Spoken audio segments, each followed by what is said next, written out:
શહેરમાં આવ્યું છે ખાડીપુર અને ભારે વરસાદ બાદ આ પૂર આવ્યું છે। લોકોના ઘરોમાં વરસાદી પાણી ઘૂસી ગયા છે। ઘરોમાં 1 માળ સુધી પાણી ભરાયેલા છે, જેમાં શુભમ પાર્ક અને સ્વાગત સોસાયટીમાં પાણી ભરાયેલા છે। ગત વર્ષે પણ આ જ વિસ્તારમાં પાણી ભરાયા હતા અને 400 જેટલા મકાનો ત્યાં આવેલા છે કે જ્યાં પાણી ઘૂસી ગયા છે। હાલમાં સુરતની આ સ્થિતિ આપ જોશો તો બદતરથી બદતર થતી જઈ રહી છે। પાણી ઓસરવાનું નામ નથી લઈ રહ્યા।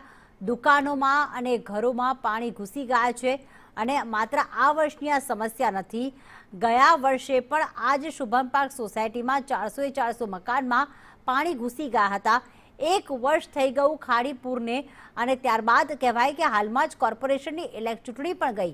વાયદાઓ તો મોટા મોટા કરવામાં આવ્યા કે આ વખતે સુરતની સ્થિતિ એવી નહીં થવા દઈએ, તમામ વ્યવસ્થા પ્રિમોન્સૂન કામગીરી કરવામાં આવશે, પરંતુ હજી પણ આ જ સમસ્યા સુરત જે છે તેનો સામનો કરી રહ્યો છે।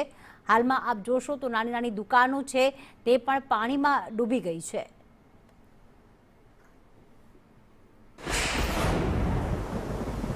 સુરતમાં ગઈકાલે વરસાદી પાણીએ લોકોને હેરાન કર્યા હતા, ત્યારે હવે ખાડીપુર આવ્યું છે। સુરતના સરથાના વિસ્તારમાં વાલમનગર અને શુભમ પાર્ક સોસાયટી છે તેના 400 જેટલા મકાનો છે તે આખા પાણીની અંદર ગરકાવ થઈ ગયા છે। છેલ્લા 2 દિવસથી તે લોકોના ઘરમાં 1 માળ જેટલું પાણી છે। લોકોને સહી સલામત સ્થળે ખસેડી નાખવામાં આવ્યા છે અને જે લોકો બચ્યા છે તેને પહેલા માળે જવા પર કહેવામાં આવ્યું છે। જોઈ શકાય છે કે અત્યારે લોકો ઘરની અંદર કેદ થવા પર મજબૂર થયા છે। આ જે પાણી છે તે ખાડીપુર આવ્યું છે સરથાના વિસ્તારમાં, આખા વિસ્તાર છે તે ખાડીપુરથી ત્રસ્ત થઈ ગયો છે અને લોકો છે તે હેરાન પરેશાન થઈ ગયા છે। જોઈ શકાય છે કે અત્યારે પણ લોકો છે તે રાહ જોઈ રહ્યા છે આ પાણી ઉતરવાની। જે રીતના વાત કરીએ તો પાણીનો વહેણ પણ સતત જે કહેવાય કે વધી રહ્યો છે અને લોકો હેરાન પરેશાન થઈ રહ્યા છે। ત્યારે લોકો સાથે વાત કરીશું।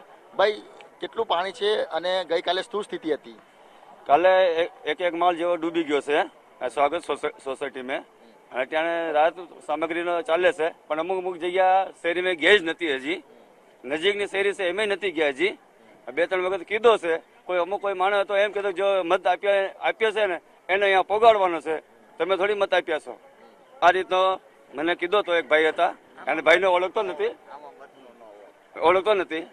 અરે નહીં તો એમ કીધો ભાઈ નહીં તો અમને ભાઈઓ છોકરી ઘરે છે, અમને બહાર કાઢી તો અમે બીજી જગ્યાએ વ્યા જાય। હવાના 2 કલાકથી અહીંયા ઊભો છું, પણ કઈ જવાબ નથી આપ્યો મને।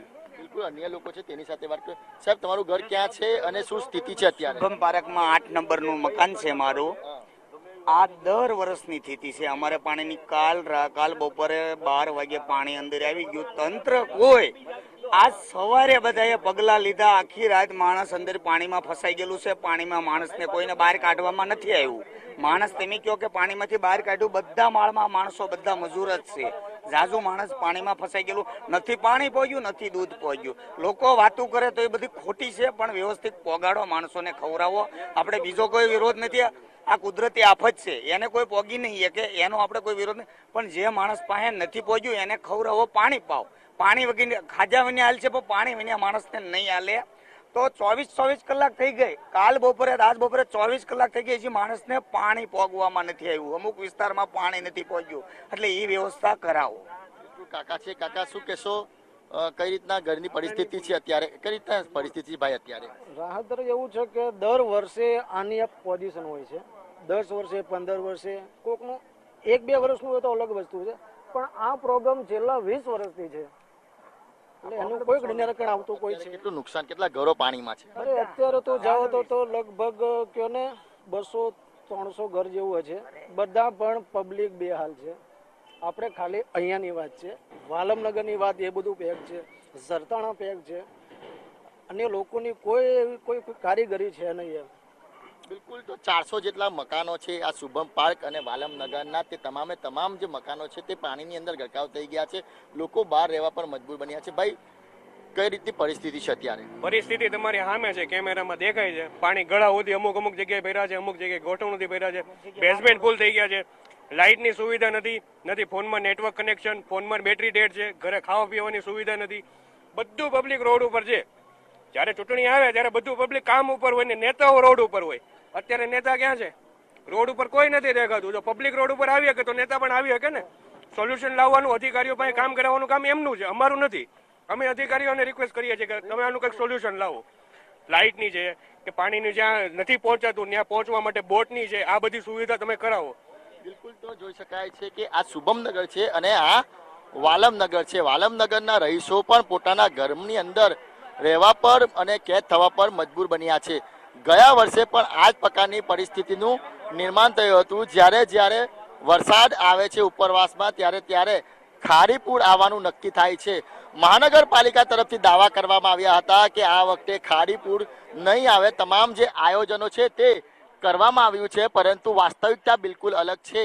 માત્ર કાગળ પર જ કામગીરી થતી હોય એ પ્રમાણેના દ્રશ્યો સામે આવે છે. કરોડો રૂપિયા ખર્ચા કરવામાં આવે છે આ ખારી પૂર નહીં આવે એના માટે, પરંતુ આ પૈસા ક્યાં જાય છે એ સવાલ ઉઠે છે. કારણ કે પરિસ્થિતિ જે છે તે જ દેખાઈ રહી છે.